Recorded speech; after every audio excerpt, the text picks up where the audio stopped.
विजेते श्री बालकृष्ण प्रभू वैष्णवरून खूब खूब आशीर्वाद वैष्णवरून। सर्वोत्तम स्तोत्र की दूसरी लाइन महाप्रभु जी गोसाई जी ठाकुर जी की कृपा से अपन प्रकाश डालेंगे। प्राकृत धर्मानाश्रयम अप्राकृत अखिल धर्म रूपोमिति निगम प्रतिपाद्यम तत्शुद्धम साकृति स्तौमि। उसके बाद कलिकाल तमश्च न दृष्टित्वाद् विदुषामपि संप्रत्य विषयस्तस्य माहात्म्यम संभूत भुवि और दया निज माहात्म्यम करिष्यन् प्रकटम हरिवाण्या यदा तदा स्वास्यम प्रादुर्भूतम चकारहि। तो इसका हम अर्थ जानेंगे। तो इसमें ये आज्ञा करी है गोसाई जी ने कि या कलिकाल में जो अज्ञानी है वो तो अज्ञानी है ही, पर जो ज्ञानी है, जो पंडित है, जो सर्वज्ञाता है, विद्वान है, उन लोगों की भी जो बुद्धि है वो कलिकाल की कलयुग के प्रभाव से भ्रष्ट हुई है और उनको भी जो सत्य है वो भ्रम जैसा लगता है कि उन लोगों का भी मत ये हो जाता है कलयुग में उनको भी ब्रह्म को पहचानने की जो दृष्टि है वो उनकी दृष्टि पे भी कलयुग का प्रभाव पड़ जाता है कि उस वजह से वो लोग कहते हैं कि ये जो ब्रह्म जो इसी वजह से जो शंकराचार्य जी हो गए और जो भी सब बुद्ध धर्म के और उनके सब विद्वान होने के बावजूद उनके मत अनुसार कि ब्रह्म तो है पर ब्रह्म सत्यम पर जगत मिथ्या। और दूसरा उन लोगों का मत कि ब्रह्म जो है वो तो निराकार है, ब्रह्म जो है वो साकार नहीं है।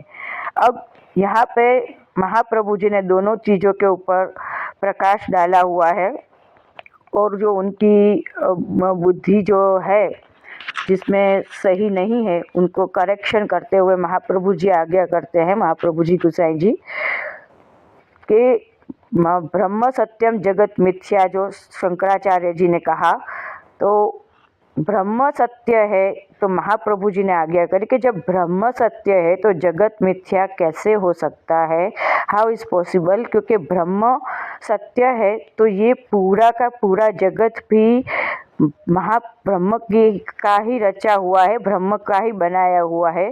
तो जब ब्रह्म सत्य है तो फिर जगत भी सत्य ही है। कण कण में ब्रह्म है, पूरा यूनिवर्स पूरा ब्रह्मांड ब्रह्ममय ही है, ब्रह्म सत्य ही है। ब्रह्म के अंदर के जो अहंता ममता तेरा मेरा ये सब जो चीज़ें हैं, हर चीज़ के अंदर हम लोगों को जो एक आसक्ति रहती है, जो हम हर चीज़ों के ऊपर हम एक डिपेंड हो जाते हैं, वो इल्यूज़न है, वो माया है। तो ब्रह्म भी सत्य है और जगत भी सत्य है।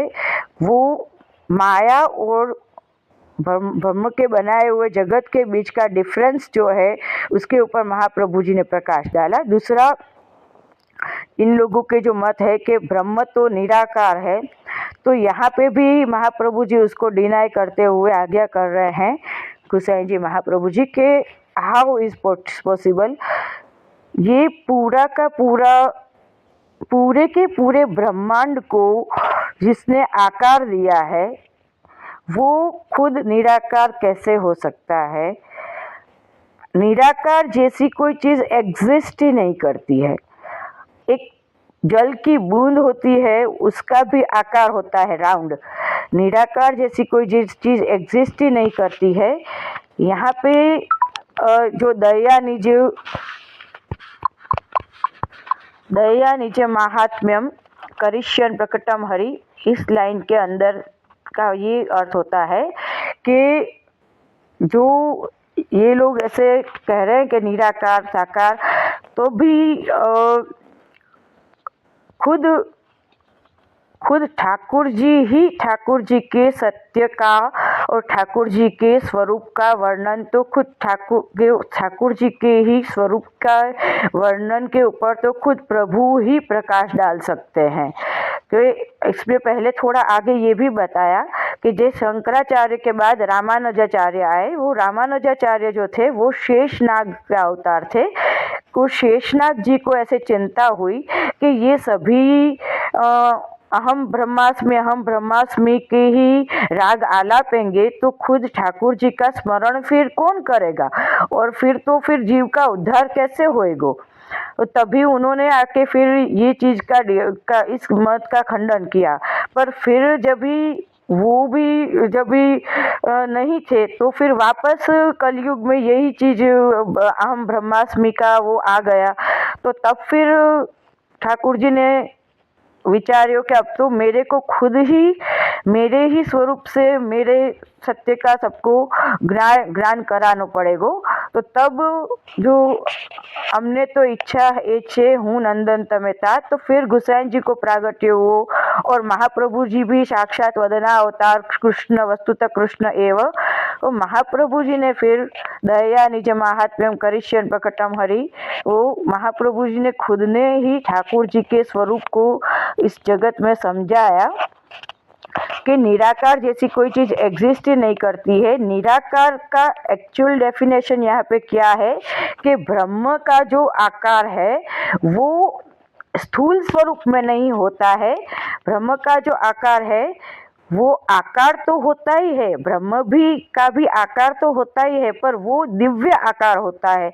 वो दिव्य दृष्टि से ही ब्रह्म का जो स्वरूप है वो दिव्य चक्षु से ही हम उसका दर्शन कर सकते हैं, और स्थूल स्वरूप से उसका दर्शन नहीं होता है। उस दृष्टि से इन लोगों को लगता है कि ब्रह्म निराकार है, बट ऐसा नहीं है। ब्रह्म तो हर चीज में हर आकार ब्रह्म का ही है, तो इसलिए ब्रह्म का भी आकार है पर वो दिव्य रूप से है।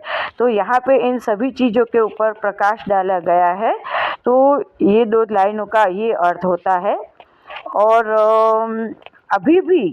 अभी भी ये कुछ जो आध्यात्मिक ज्ञान मार्ग के जो लोग हैं, भक्ति मार्ग है, ज्ञान मार्ग है, कर्म मार्ग है, गीता में 3 योग जो बताए हैं श्री कृष्ण प्रभु ने, तो अभी भी जो ज्ञान मार्गीय है वो लोग ये कौन है वो ब्रह्मा कुमारी अहम ब्रह्मास्मि का वो लगाते हैं। वो जो लोग हैं उनको ये समझ नहीं है कि अहम ब्रह्मास्मि कहने से हम ब्रह्म नहीं हो जाते हैं, क्योंकि अहम ब्रह्मास्मि कब होता है 100% तो ये पॉसिबल ही नहीं है।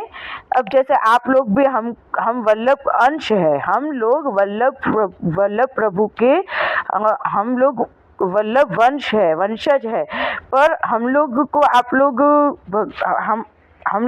लोग भगवान मानते हो, नो डाउट, कोई पर 100% और ये अहम ब्रह्मास्मि ये भी 100% तो कभी पॉसिबल नहीं है। पर अहम ब्रह्मास्मि भी कब होता है, जब हम अपने अंदर की, चाहे फिर वो वैष्णव हो या कोई भी यूनिवर्स का कोई भी जीव हो, वो उसके अंदर ब्रह्म तो है ही, उसके अंदर ब्रह्म है। कण कण में हर आत्मा, हर जीवात्मा में परमात्मा का वास है। और वो जब पूरे उसके अंदर की जो भी अहंता, ममता, माया, हर संसार से जुड़ी हुई हर तत्व से वो विलिप्त होके, निरासक्त होके, जब वो इंद्रियों पे विजय पाके पूरी तरह से जागृत अवस्था में वो अपने आप को, वो भी 2 मिनट 5 मिनट 1 दिन 1 महीने के लिए नहीं, मेंटेन हर तरह से अपने आप को जब वो रख सकता है, तब जाके उसके अंदर थोड़े बहुत % भी अहम ब्रह्मास्मि वाली बात, वो भी 100% तो नहीं ही। इसलिए ये बात जो है कि अहम ब्रह्मास्मि ये चीज का, तो ये पूरा लॉजिक से मैं भी यही समझा रही हूँ कि ये बात जो अगर कोई करता भी हो तो ये पॉसिबल ही नहीं है, क्योंकि इस संसार में आके माया से कोई नहीं बच पाया है। और जिसके ऊपर माया का थोड़ा बहुत भी वो है असर, वो अहम ब्रह्मास्मि हो ही नहीं सकता, क्योंकि ब्रह्म जो है प्राकृत संसार में रह के भी अप्राकृत है, अलौकिक है। महाप्रभु जी तो इस संसार में आके माया से 100% विलिप्त अगर कोई नहीं रह सका है तो वो अहम ब्रह्मास्मि कैसे हुआ। तो हाँ, सुखदेव जी ने ये वो करा था।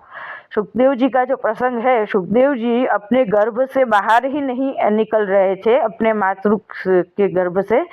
उन्होंने ठाकुर जी से विनती की कि माया को आप हटाओ तभी मैं निकलूँगा, इस तरह से तभी मैं बाहर आऊँगा। और ठाकुर जी ने आज्ञा करी कि माया को तो हटाएंगे, तो माया को तो 1 सेकंड के लिए भी हटाएंगे तो प्रलय आ जाएगा। तो माया को तो 1 सेकंड के लिए भी हटाएंगे तो प्रलय आ जाएगा। फिर भी 1 सेकंड के लिए जैसे ही प्रभु ने माया को हटाया तभी सुखदेव जी का प्रागट्य हुआ। तो ये सब बातें होती है जो बहुत ही डीप लेवल की है। तो ये 2 लाइनों का ये अर्थ होता है वैष्णव। विचेत श्री बालकृष्ण प्रभु वैष्णव, खूब खूब आशीर्वाद।